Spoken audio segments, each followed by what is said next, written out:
veces, los monstruos no nacen. Se forjan. En el eco de las traiciones. En los susurros de las tumbas. En los pasillos fríos del poder. Esta es la historia de un niño abandonado. De un zar amado. Y de un tirano temido. Esta es, la tragedia de Iván el Terrible.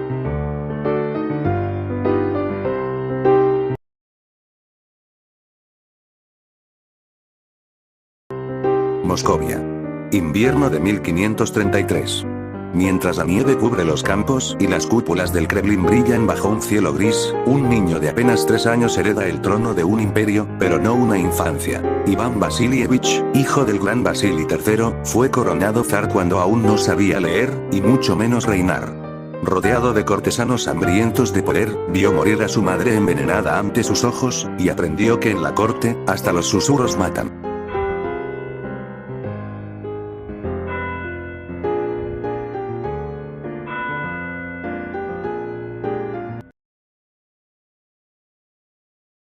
Rusia estaba quebrada.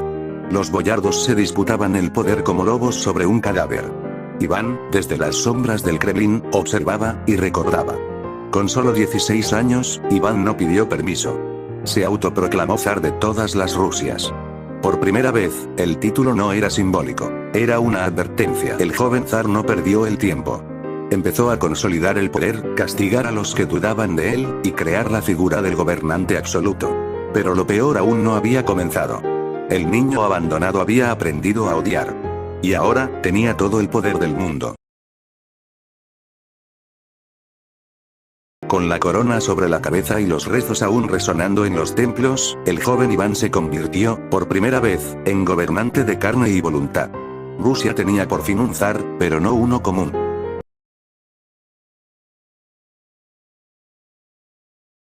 Reorganiza el ejército, primeros pasos hacia el Streltsy. Convoca el primer Zemsky Sobor.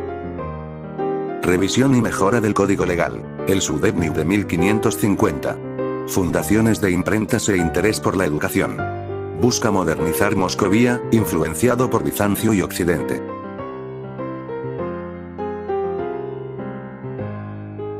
El fuego destruye gran parte de Moscú.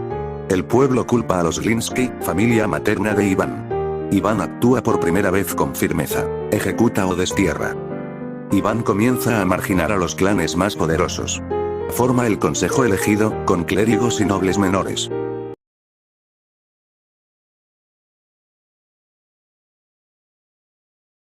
Dicen que hasta los demonios lloran. Iván lo hizo cuando Anastasia, su único amor, cerró los ojos para siempre. Ese día, algo en él también murió. Lo que quedó, fue el zar terrible. Anastasia Romanovna. No solo fue zarina, fue el hilo que lo ataba a la humanidad. Convencido de que los boyardos la habían envenenado, Iván cerró su corazón. Lo que siguió fue una purga sin piedad. Así, surgió la Oprichnina. No era solo una policía secreta, era el brazo ejecutor de un alma rota. El zar ya no compartía el poder. Ahora lo devoraba. Con la muerte de su esposa y la traición constante de los boyardos, Iván abrazó la tiranía como único camino.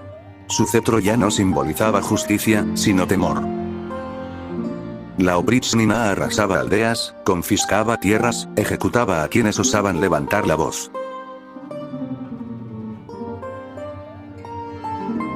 La nieve cubre las calles de Novgorod. El río Volkhov, congelado.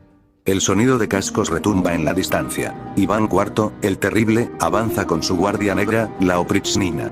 Rostros cubiertos, cruces colgando de sus sillas de montar. No vienen a negociar.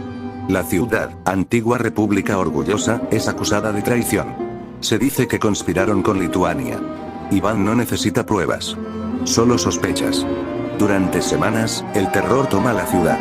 Hombres colgados en plazas, niños lanzados al hielo del Volkhov, sacerdotes desollados, madres obligadas a mirar. El arzobispo Pimen es golpeado, arrastrado, humillado. La sangre se mezcla con la nieve. Novgorod deja de ser una ciudad, y se convierte en advertencia. Iván no busca justicia, sino obediencia absoluta. El miedo será su nuevo ministro. En el silencio de su soledad, el zar escribía cartas llenas de reproche a Dios, y juraba que el fin del mundo se acercaba.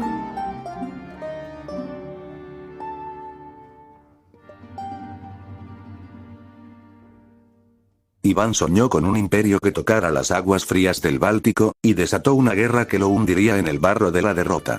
En 1558, Iván movió sus ejércitos hacia Livonia. Comenzaba una guerra larga, brutal, y condenada. Al principio, los rusos arrasaron tierras livonías. Castillos fueron tomados, aldeas destruidas, y el zar creyó que el mar era suyo, pero Europa respondió. Suecos, polacos, daneses y lituanos se unieron. Iván no solo peleaba por el mar, ahora, peleaba por sobrevivir. Mientras los enemigos avanzaban, Moscú sufría. La oprichnina devoraba al país desde dentro. El sueño del zar se convertía en una guerra sin fin. En 1583, el zar perdió. Livonia se esfumó, el mar quedó lejos, y el imperio, agrietado. El Báltico nunca fue ruso, pero la sangre sí fue rusa. Iván IV Vasilievich, el primer zar de todas las Rusias, no solo dejó una huella de terror sobre su pueblo, también sobre su propia sangre. Desde joven, Iván tuvo un hijo al que también llamó Iván. Era su heredero, su reflejo, y quizás, su única esperanza de continuar su dinastía. El joven Iván fue preparado para gobernar, instruido en política, guerra y religión. Incluso llegó a dirigir campañas militares en vida de su padre. Pero la relación entre ambos, marcada por el miedo y la autoridad, era cada vez más inestable. Año 1581. Una discusión estalla en el palacio. Se dice que Iván el Terrible golpeó a su nuera por vestir de forma indecente mientras estaba embarazada. Su hijo, el zarevich Iván, al intentar defenderla, fue atacado por su propio padre en un arrebato de furia. El bastón de hierro de Iván IV impactó con violencia. Un solo golpe, fue suficiente. En un acto de desesperación, Iván abrazó a su hijo moribundo, llorando y suplicando perdón. Pero ya era tarde.